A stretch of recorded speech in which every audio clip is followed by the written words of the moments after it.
In the above case, the petitioner was involved in a case under section 304-B IPC.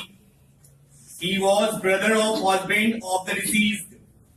His application for bail was granted by the High Court of Orissa, which was cancelled by the Apex Court. The petitioner after some time again moved an application, though on different grounds, before the High Court, where he was granted bail. But the father of the deceased again approached the Supreme Court, where his bail was again cancelled, considering the severity of the punishment and nature of evidence available on record. Coming to the present case, it is apparent from the record that the marriage of the deceased was solemnized in the year 2005. There was persistent dowry demand by the applicant and other members of his family. The deceased died an unnatural death at the residence of the applicant, who is her husband, on 9/6/2006. There is specific mention in the FIR as well as the statement of the informant recorded under section 161 CRPC by the investigating officer that there was repeated dowry demand and frequent torture to the victim Lakshmina, due to which she met with an unnatural death. A perusal of the post-mortem report of the deceased reveals that the deceased had a fetus of 4 months in her womb, and her death was the result of ante-mortem poisoning. The post-mortem report further reveals that her nails were cyanosed and her membranes, brain, lungs, spleen and kidneys were found congested. Viscera was preserved by the doctor to ascertain the nature of the poison in the body of the deceased. The apparent cause of death was thought as a result of ante-mortem poisoning.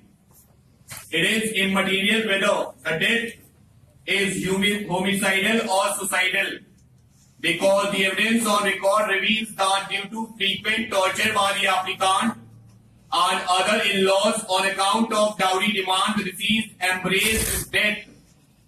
It is contended by the learned counsel for the applicant and the deceased had taken some drugs, due to which she died, is not applicable at this stage.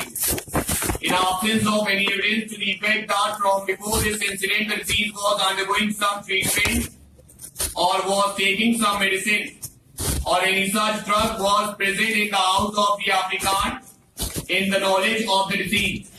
Thus, even if she has committed suicide by taking some drugs, the applicant cannot escape from his liability. It is also submitted that the deceased was a school-going student. As she had become pregnant, she was stopped from going to school, due to which she took some drugs to end her life. This contention is also not tenable because there is no evidence at all from the side of the applicant to show that she was a student of any class of any school or college.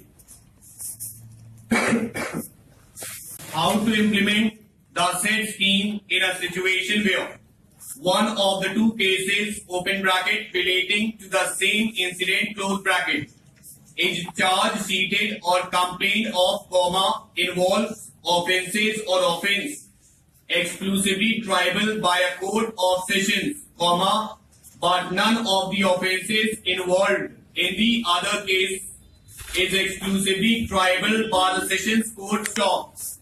The magistrate before whom the former case reaches has no escape from committing the case to the sessions court as provided in section 209 of the code.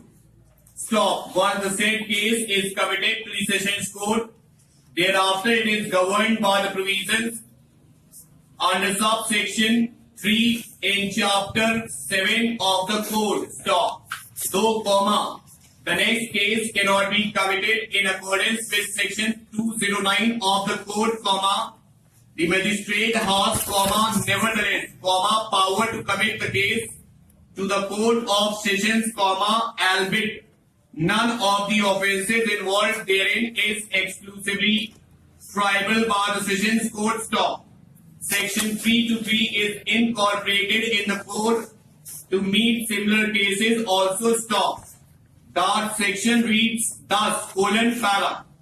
If, comma, in any inquiry into an offence on a trial before a magistrate, comma, it appears to him at any stage of the proceedings before signing judgment that the case is one which ought to be tried by the court of session, comma, he shall commit it to that court under the provisions herein before contained, and thereupon the provisions of chapter 20 shall apply to the commitment so made, para. While dealing with the similar situation, the APS code in the case of State of MP versus Misri Lal, open bracket, dead, close bracket, and others, open bracket, supra, close bracket, held as under para. Cross cases be tried together. Undisputedly, comma, accused Misri Lal lodged a report to the police YD Exhibit D-8 over the same incident happened on 5.3.1987, comma, in which he had clearly stated that the injuries were sustained by him and his son Madhusudan at the hands of prosecution party. Stop. It is also not disputed that on the strength of the complaint lodged by Misri Lal, investigation was also carried out and challan was filed, namely crime case number 52/87 under sections 147, 148, 149 and 324 IPC against the prosecution party, which is pending for disposal before the learned judicial magistrate first class. In the said challan, the prosecution story is stated to be an aggressor. This court in Nathi Lal versus State of UP pointed out the procedure to be followed by the trial court in the event of cross cases. Stop. It was observed thus, para. We think that the fair procedure to adopt in a matter like the present where there are cross cases is to direct that the same learned judge must try both the cross cases one after the other. After the recording of evidence in one case is completed, he must hear the arguments, but he must reserve the judgment. Thereafter, he must proceed to hear the cross case, and after recording all the evidence, he must hear the arguments but reserve the judgment in that case. The same learned judge must thereafter dispose of the matters by two separate judgments. In deciding each of the cases, he can rely only on the evidence recorded in that particular case. The evidence recorded in the cross case cannot be looked into, nor can the judge be influenced by whatever is argued in the cross case. Each case must be decided on the basis of the evidence which has been placed on record in that particular case without being influenced in any manner by the evidence or arguments urged in the cross case. But both the judgments must be pronounced by the same learned judge, one after the other. Para. In the instant case, comma, it is undisputed that the investigating officer submitted the challan on the basis of the complaint lodged by the accused, Misri Lal, in respect of the same incident. It would have been just, fair and proper to decide both the cases together by the same court in view of the guidelines devised by this court in Nathi Lal's case supra. The cross cases should be tried together by the same court irrespective of the nature of the offence involved. The rationale behind this is to avoid the conflicting judgments over the same incident, because if cross cases are allowed to be tried by two courts separately, there is likelihood of conflicting judgments. In the instant case, the investigating officer submitted the challan against both the parties. Both the complaints cannot be said to be right. Either of them must be false. In such a situation, legal obligation is cast upon the investigating officer to make an endeavor to find out the truth and to cull out the truth from the falsehood. Unfortunately, the investigating officer has failed to discharge the obligation, resulting in grave miscarriage of justice. The contemner, as would transpire from the averments made in the affidavit sworn by him, has denied to have uttered those words in court and instead remorselessly set out his own version stating that he adverted attention of the court to the circular issued by the High Court as the presiding officer was busy hearing the case while the reader of the court was recording the statement of the witnesses. Stop. It proves no dispute that as to the incident that happened in court, the version of presiding officer is entitled to preeminence and obvious acceptance, and only in various cases it may be disregarded. Nothing has been brought on record to warrant the belief that the contemner was represented or showed real at any stage during the proceeding, except at the last stage of the proceeding when he expressed his oral apology, that too through his counsel. The officer, namely Om Prakash Dixit, has filed affidavit in which he has vehemently denied the allegations.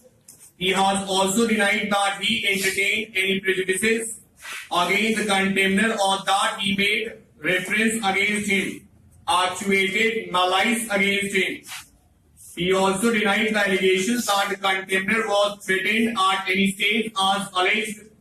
He also stated that the contemner was issued a notice under Section 228 CRPC. The officer has also referred to his aberrant behavior indulged in him in other courts and has given details of the proceedings initiated against him.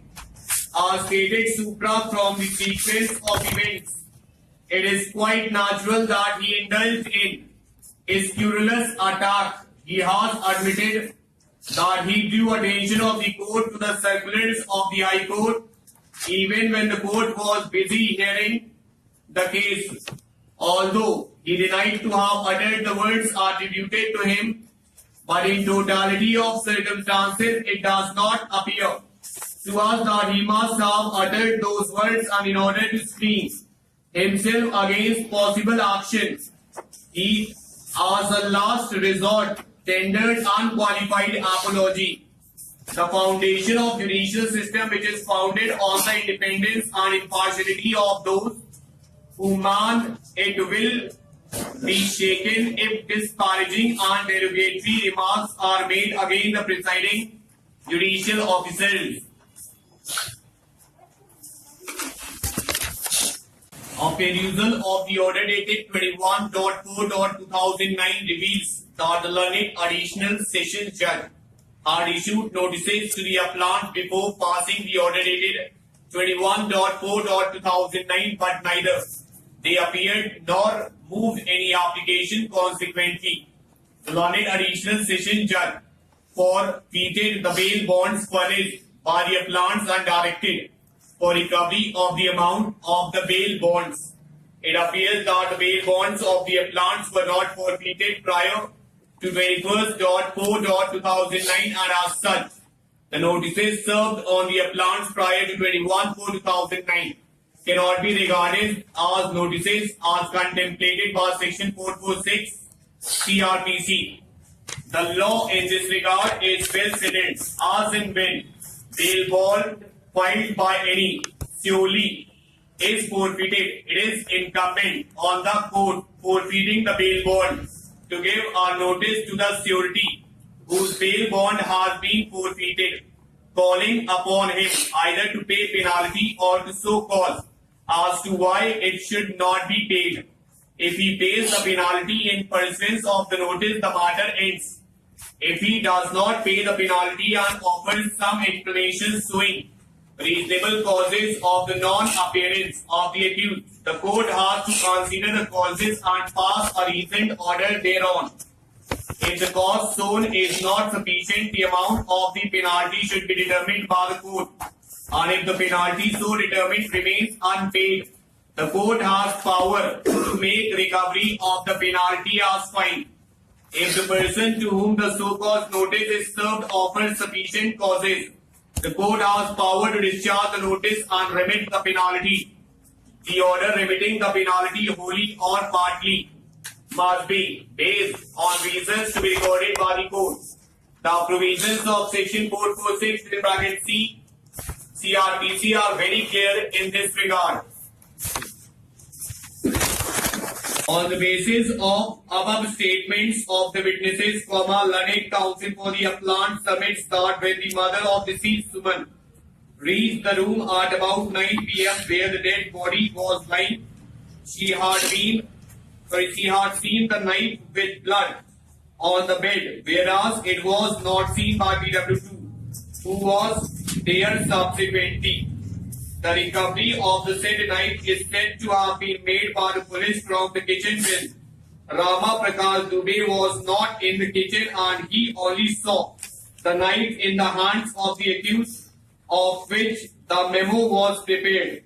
Learned counsel for the appellant has also laid great emphasis on the fact that no dowry was demanded in the marriage from the in-laws of accused Ratnesh Kumar Pandey. And this fact is amply clear from the statements of the prosecution witnesses. He states that there was no motive for accused Ratnesh Kumar Pandey to have murdered his wife Suman, as he was earning and had a Fiat car, tempo and house to live in, even from before marriage. Therefore, the story of demanding dowry is wholly false and has only been put forward to falsely implicate the accused person. Para. As regards the recovery of a shirt or a dhoti with blood stains, which according to the reports were stained with human blood, but there is no evidence in the report of the serologist about the group of the blood, and therefore it could not positively be connected with the deceased. In the evidence of the investigating officer or in the report, it is not clearly mentioned as to what were the dimensions of the stains of blood. Few small blood stains on the clothes of a person may even be of his own blood, especially if it is a villager putting on these clothes and living in villages. Order of detention impugned herein is principally recites the events as contained in the FIR lodged by the police itself at case crime number 64 of 2009, that on 7/4/2008 at about 3 p.m. while the prisoner was busy slaughtering the oxen along with his accomplices by reciting it undertone Kalma, the police of PS Fatehpur raided the house in question, and upon sudden arrival of police, the prisoner along with few of his accomplices escaped by scaling over the wall, while some of his accomplices who were aiding the prisoner in slaughtering were caught red-handed.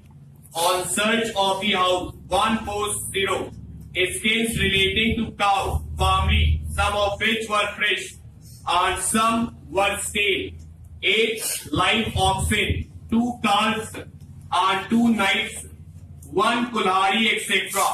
The search of the house of one of the accomplices of the prisoner, namely Sada, also yielded 40 kg of beef, a pair of scales, etc.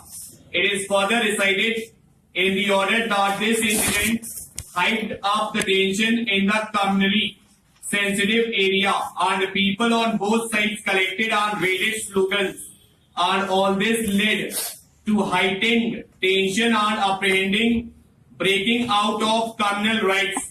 The people rushed back to the center of their houses and closed the doors and windows, and chaotic situation was created. And the people ran halter and skelter, and as a result, tempo of normal life was disturbed. In order to restore normalcy, police reinforcement was rushed and situation was brought to control with great difficulty. It is further stated that it is likely that he may be enlarged on bail. Looking to the gravity of the crime, it is spelled out. In case the prisoner is admitted to bail, he would indulge in acts which would affect the public order.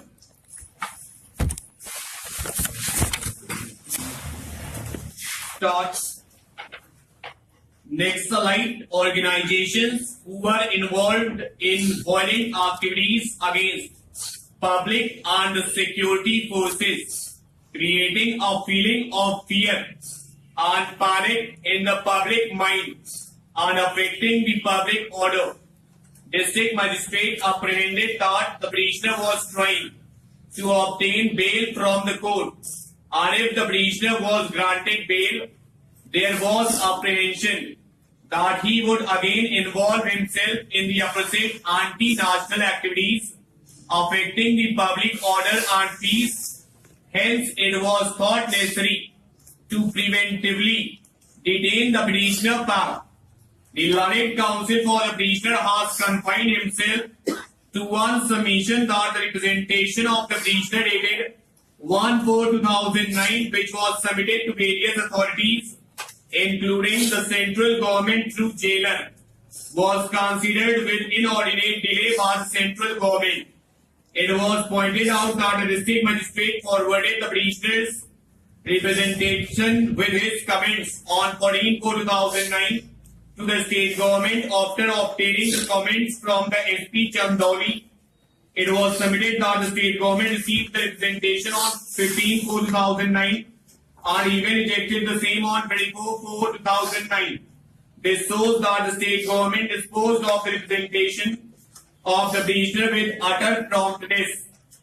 In the two counter affidavits filed on behalf of Union of India by the Under Secretary, Ministry of Home and Affairs, Government of India, it was submitted that though there has been some delay in consideration of the representation by the central government, but there has not been any casualness in the matter. The administrative delay is due to huge voluminous bulk of such cases received from the state of UP. The ministry has taken some time in clearing the backlog and the work has now been streamlined to avoid such lapses and delay. The two affidavits dated 16/7/2009 and 15/10/2009. Both the affidavits are highly unsatisfactory. No particulars have been given in the affidavits so as to when the representation of the prisoner was received by the central government from the state government and when it was processed and on which date the same was rejected. We are shocked to see such casual approach on behalf of the central government in dealing with the grave matters like preventive detention. The case as unfolded is that complainant Nandlal Seth lived in house number 5A3/91, PS Kotwali, district Varanasi. It is 4-storied house. The complainant runs a shop of Sarafa on the ground floor. This shop has 3 doors with wooden shutter, which used to open towards west on the road. Outside of these, the southern door had a channel collapsible gate which is made of iron bars.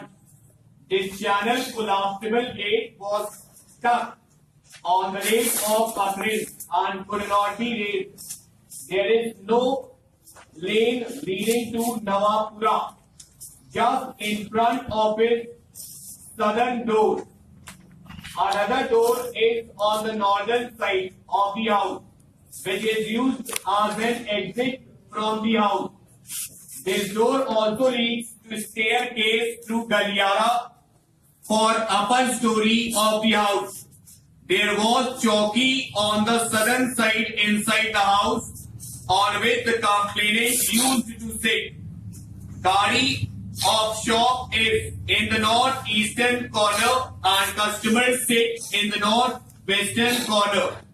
On the first floor there is a balcony in front of room projecting upon road and there is a telephone bracket under its one corner. Upper stories of house are used by family of complainant for residential purposes. Tara, accused is also resident of same mohalla. Co-accused Radheshyam, who is absconding, used to move in the company of accused Mohan alias Bichania. Both accused were known to informant and his family members from before appearance. On 10/9/1979 at about 5 p.m., informant was sitting inside his shop on the ground floor on the southern side on a chowki. His minor daughter Kiran was also sitting nearby towards northwest. Ramji Singh, an employee of informant, was sitting in the shop near Kumar Kiran. Gopal Das and Jeevan Das were sitting on Gandhi in the shop. Krishna Kumar was on the first floor. All three wooden shutters of shop were open, but collapsible gate was down. A few customers were also there. All of a sudden, informant heard a loud sound, an explosion of a bomb, and simultaneously shop was filled with smoke. The informant got up and ran towards the north. He felt that something had been thrown at the shop and had struck collapsible gate. Informant came on the road from exit on the northern side, followed by other occupants of the shop. This court has heard the learned counsel for the parties and considered the documents forming part of the appeal. It is relevant to notice that the prosecution has not claimed that the rape and murder of the deceased was witnessed by anyone and no direct evidence regarding the same is adduced before the court. Admittedly, the whole case against the appellant rests on circumstantial evidence. The law relating to circumstantial evidence is well settled. In dealing with circumstantial evidence, there is always a danger that conjecture or suspicion lingering on mind may take place on proof. Suspicion, howsoever strong, cannot be allowed to take place of proof, and therefore the court has to judge watchfully and ensure that the conjectures and suspicions do not take place of legal proof. However, it is no derogation of evidence to say that it is circumstantial. Human agency may be faulty in expressing picturization of actual incident, but the circumstances cannot fail.